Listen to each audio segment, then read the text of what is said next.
This is NDTV, and you're watching NDTV Profit.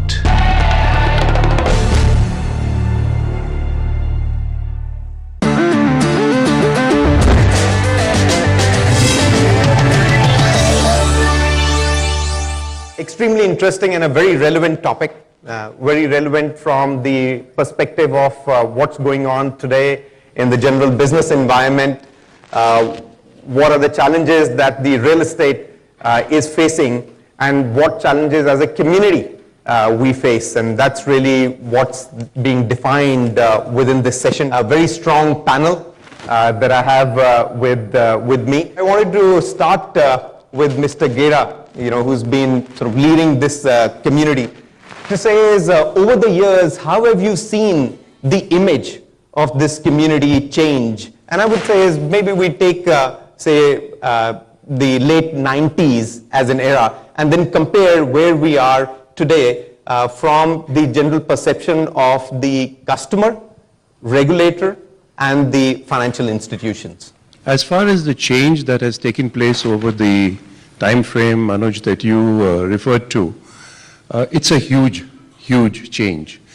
And I'd like to put it not so much, I think we'll all agree that a fragmented industry has come under an organization, and there are better practices, more professionalism, and so on. But I think a very important area where a major change has taken place is in the government.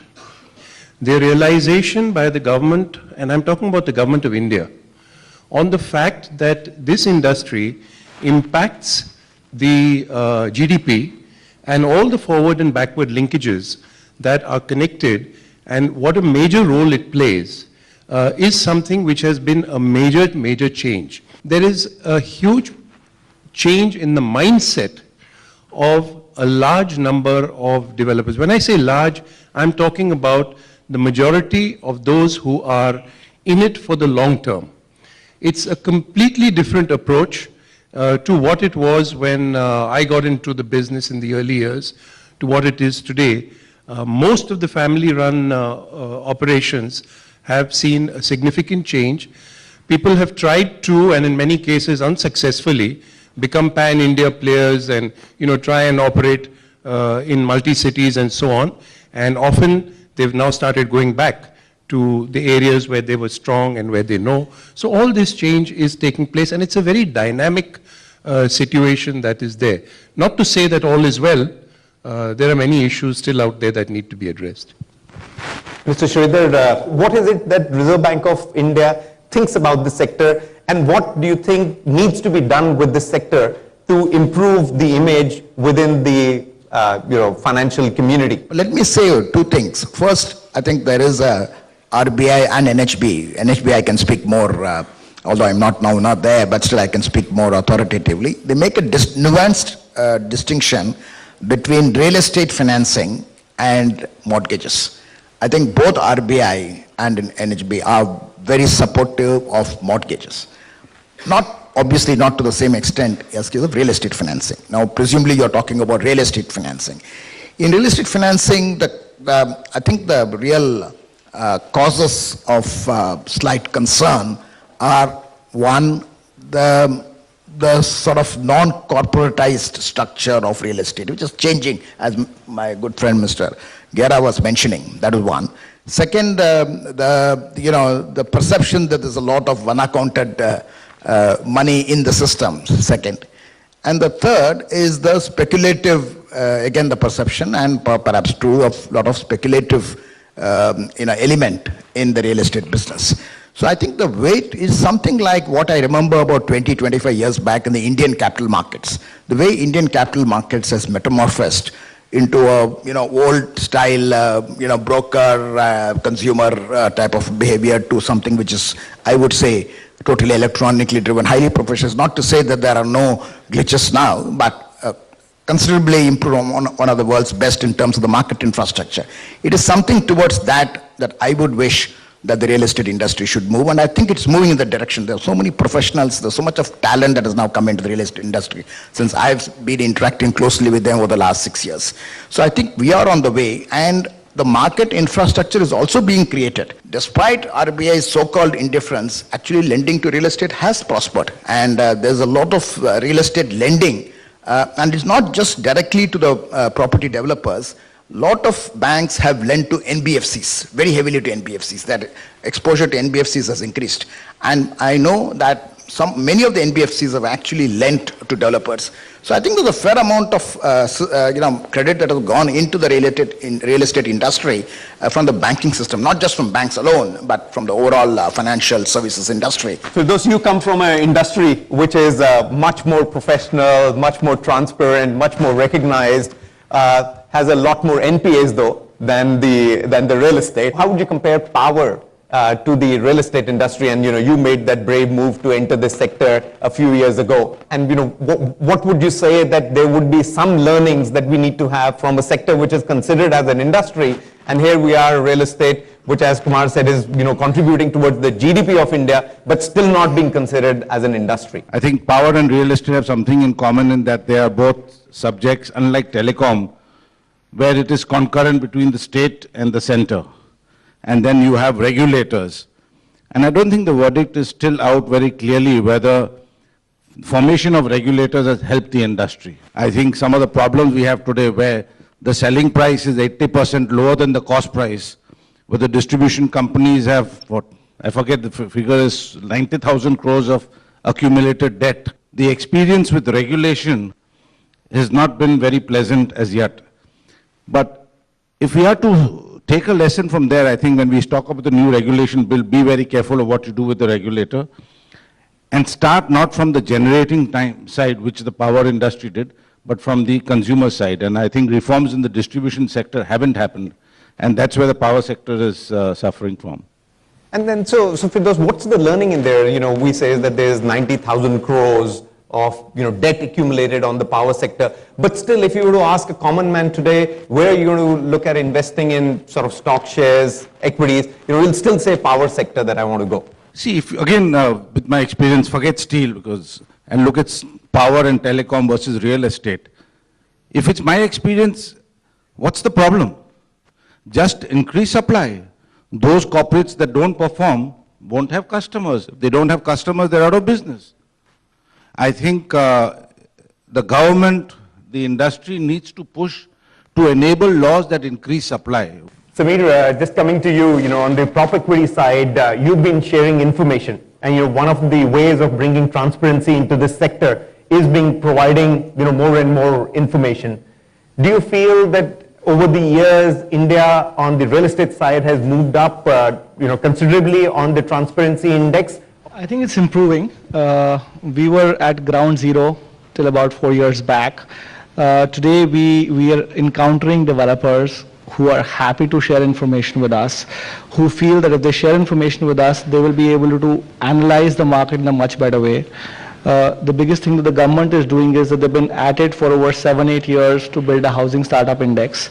I think work on that front has started in full earnestness. Private equity funds have started to demand a lot more information, because of which every stakeholder is started to share this information. Also, I think what has also happened is that I think gone are the days of real estate appreciation. I think today, if you buy at these prices, there's a possibility that you could end up making a loss. And a lot of developers have got trapped because of that. So they've realized the importance of demand supply, absorption, inventory overhang, without which, if they make a decision, they can go wrong. Ashish, on many platforms, I've heard you speak quite freely on the involvement of government and the involvement of regulator within the real estate industry. And your thought has been pretty vocal in saying is that if you want us to be transparent, then you would want the other stakeholders, and by other stakeholders I mean the government and the local authorities, to be equally transparent. Do you see a move on the behalf of the local authorities to consider being more transparent in their approach? I think the recent move, at least in Mumbai, of the new DC regulations, most of at least the cleaner developers, I mean, all of them here will appreciate, actually has made life easier for us. They've in fact marginally increased supply, put us all on a level platform. We lost a year, but it's well worth it. That being said, as you mentioned, increased supply, but supply, the main constraint is still regulatory. Tell me, Ashish, would it help to having certain threshold coming in from a regulator on who can enter the industry? In fact, the new rules which change is primarily because of many developers, smaller or new entrants completely flouting and leveraging the laws for a short-term horizon. There should definitely be threshold not only in terms of scale, in terms of trust or certain measurable quantities, but what the current bill is proposing is to monitor developers at the project level, the number of units, how they sell. Now, each time we make a project, now I have to go to the environment committee, we have to go to the high-rise committee, we go to the municipality, and we have to go to the Delhi regulator. It's ridiculous. But yes, they should make the regulator more about the entity at the enterprise level and control who can enter the industry and who can continue to stay in the industry based on certain performance benchmarks. Sachin, RICS has done a dramatic job over the last few years since your leadership. And in the European markets, they've been able to bring a lot of semblance and standardization. How has your interaction with the government and the community been? I think that's a very interesting question, Anuj. I mean, unless there is engagement, unless there are, the developers start asking for skilled manpower, unless the, developers start asking for saying, listen, if I'm looking at a valuer, I'm looking at somebody who's going to do a red book valuation. If I'm looking at somebody who's doing quantity surveying, somebody who's looking at maybe the rules of measurement of the RICS, is something that is good. So what I'm trying to say is that the engagement level from the point of view of the industry, from the international firms was good, but I guess we needed to build relevance to the developer community. Now moving on to the government side, what I've seen over the last 1 year specifically, and that is amidst all the scams and the controversies that have come up, strangely, my ability to get to meet people in the relevant ministries at the right levels has changed. Now, which is interesting, whether it is a function of the fact that we're reaching a threshold point wherein, real estate sector being ranking pretty much very low on the transparency index. Maybe the government feels that it's about time to try and bring about some transformation. I don't know. But what I've seen is a real, some element of change that has started to happen.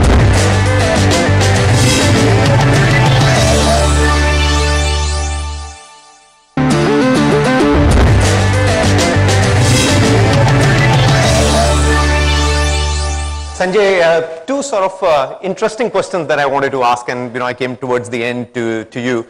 Is one, do you believe having a self-regulation is better than having an external regulator? And second, do you believe somewhere not bringing in the transparency is going in favor of the developers, and hence the lack of support in being able to bring transparency within the real estate sector? Okay, to answer the first one, and you really put words in my mouth, I think self-regulation and self-discipline is much greater than an external regulation regulating an entity. Yes, this flip-flop of policies is really deterring not only Indian investors to invest more deeply into the real estate or other sectors, but also the foreign investors. Anurag, how does private equity view what's going on within the Indian real estate market? And particularly, these guys come from more mature, much more, transparent markets. What is their impression of the Indian real estate market? Well, Anuj, without a doubt, each one of them have had to learn a lesson in the private equity space. I mean, this session, lesson. Yeah, some of them through the hard lesson the hard way, or some of them have learned it without burning their fingers. Just as a statistic, we did this analysis. 2008 was perhaps our high point in the Indian real estate in terms of private equity investments into India. Where did that number go? Bulk of it, as much as 60% of that number went into Tier 2 and Tier 3 cities in the country. As opposed to that, 2010 and 11, no more than about 10% of the total money has been invested in Tier 2 or Tier 3 cities. It's all been in Tier 1 cities. And that shows you the story of learning from the private equity investor side. That I think they came in, they saw this huge country of 1 billion people. What can go wrong? Let's go and invest in these cities. And now they learn that it's more than just what meets the eye. And they've, I think, learned it, and now it's coming around. The second round is more mature and balanced approach. Sandeep, do you believe there is anything that India has as a real estate sector where the global markets need to learn? Is there anything that you believe that we're doing differently? I think it's a very difficult one for a foreign investor to learn something from the Indian real estate market, primarily because we are so stressed out in the Indian real estate market, all the developers, we don't know what is going to hit us next. And that doesn't exist in the European or the US markets, where there is consistency in lawmaking, there is consistency in procedures, which does not exist today. And overall, actually, the Indian real estate industry is benefiting with investors coming from overseas, with more activism from the consumers. And I think one of the key factors which has happened to India has been the Right to Information Act. It has completely changed not only real estate, but it has changed a lot of other industries and a lot of way we do businesses in. Bringing transparencies in bits and pieces is not helping the Indian real estate industry. But Indian real estate industry, if liberated, can deliver more revenue, more infrastructure, more turnover to the GDP than all the industries. So I mean, regulation is good, but you should simultaneously give us a free hand while development. And Kumar, I'm going to turn to you, but just on that one point, regulation is good, but it needs to give a free hand, and you may wish to add on to that. But the point that I want you to comment on is that on the other hand, you've got all the issues that are related with built-up area, super built-up area, chargeable area, carpet area, delivery not being given on time, the product that is being shown on brochures or as a model being very different to the final product that is coming up. So, really from a consumer or from a statutory authority point of view, if you were to look at it, they're saying we're doing the right thing. I think the first thing we must all realize that while most of us feel, and I am one of those, that really this is not necessary. And as rightly pointed out, we've got multiple regulations already existing, we've got laws and so on and so forth. But this has happened and is happening because of some real horror stories that consumers have faced. Now, I think an important point we all need to understand is what is the objective of the regulatory bill. The objective of the regulatory bill is to have satisfied customers. Okay? Now, if that be the objective, we need to understand how does that happen. I have a very simple approach to this happening. According to me, it happens when 4 parties fulfill their obligations in a real estate development project. Undoubtedly, it's the real estate developer and all those who he interacts with. The second are the involved financial partners or agencies, both at the developer level and at the retail level. So it's a very critical area that the financial institutions involved, be it an HFI or a bank, they need to honor their commitments, or a fund, as made at the initial stage. The third one is the local authority. If you have sanctioned that plan, there is no going back on it. It's not just about sanctioning the plans. It's also the services that they have to provide. The service providers, if they are expected to provide you with the infrastructure, you've paid the development charges, you're expected to get the street lights approaching the project, you're expected to get the water, the drainage, because otherwise your customer is going to be suffering even though you may give the possession. And lastly, the fourth party to this is the customer himself. Payments on time, behaving in a responsible way and not in a delinquent manner during the process of development and after occupying, these 4 parties will make a successful project. And what I have been trying to get across, that if you must regulate, then bring in a regulation that is obligatory on all the 4 parties to perform in a timely, proper, committed manner. Sachin, we've spoken about the government, and Kumar said is that they need to be an important constituent of this process. Is RICS having a dialogue with the government, for the government itself? I guess from our perspective, obviously there are lots of dialogues happening, but I guess one of the areas, one of the tougher ministries as I see it to breach is really the Ministry of Housing. Not from the point of view of submitting comments. I guess CREDA is already doing a lot of good work on that in terms of representing developers' concerns. Our focus has really been to try and advocate standards where possible. Where there has been success has been from ministries like the Ministry of Corporate Affairs and the Finance Ministry, which seem to be looking to be very proactive. But like I said, whether it is a function of whether there is something concrete that comes out of it is another matter. Ashish, let me flip it to you. So self-regulation or a regulator, and if you're going to go for self-regulation, what happens to the consumer, where the consumer doesn't know what area he's buying, what price it is, whether the product is going to be delivered in time, or the quality of the product, what has been showcased is what he's going to finally get. But, not bringing transparency in this sector does help a tier 3 or a tier 4 developer. Which was a black and white response to that. Yes, I think the intent of regulation being consumer protection and its spirit is well accepted by all of us, but the fine print is actually hurting the consumer more. Self-regulation to a larger degree will result in a kind of a free market. This multifold regulation is actually hurting the consumer more in the long run. I want to make actually 2-3 points. One is that, we have accountability towards banks, we have accountability towards private equity funds. Ultimately, the consumer pays all the money. And what is the accountability to the consumer? Zero. The second point is that when a developer knows that he's going to take 2 years to get permissions, why, when he's selling a flat or an apartment, why does he not say that I'm going to take 6 years to build it? If you have to transform companies, it's all about building trust, and the only way you're going to be able to do that is that whatever commitments you make, you keep your promises.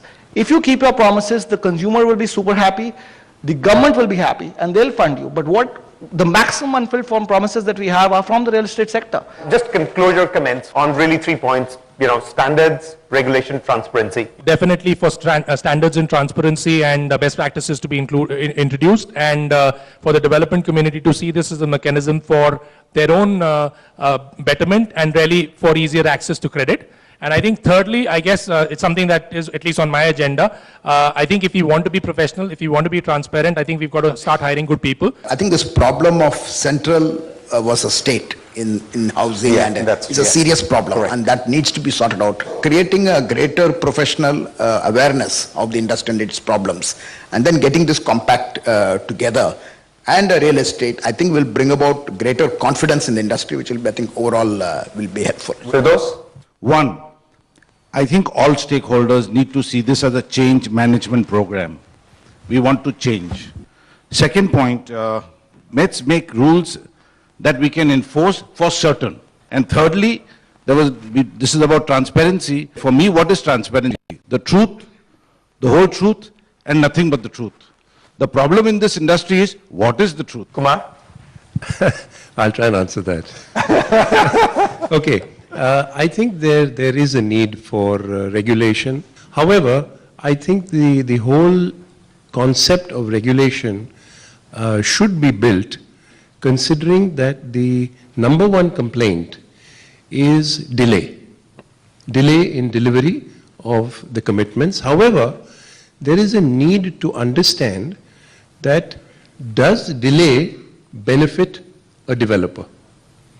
I think if you go into that, you will realize that a developer is the biggest loser when there is a delay. While building this regulation, the issue of transparency and what is the truth, what is the transparency is spelling out very clearly through the document of the agreement between parties on what are the deliverables, what is committed, a copy of the plan, spell it out. Transparency is when you link your payment schedule to the progress of work at site and various things like that, a clear definition of the specifications, the issues where you are to cover for delay and where it is a willful delay or a default or where it is beyond your control. I think real estate industry should be treated as an industry. If you're going to have regulators in real estate, why not have it across the board for all industries? Treat us like an industry and you will get the results of an industry. Great, thank you very much for a great audience here.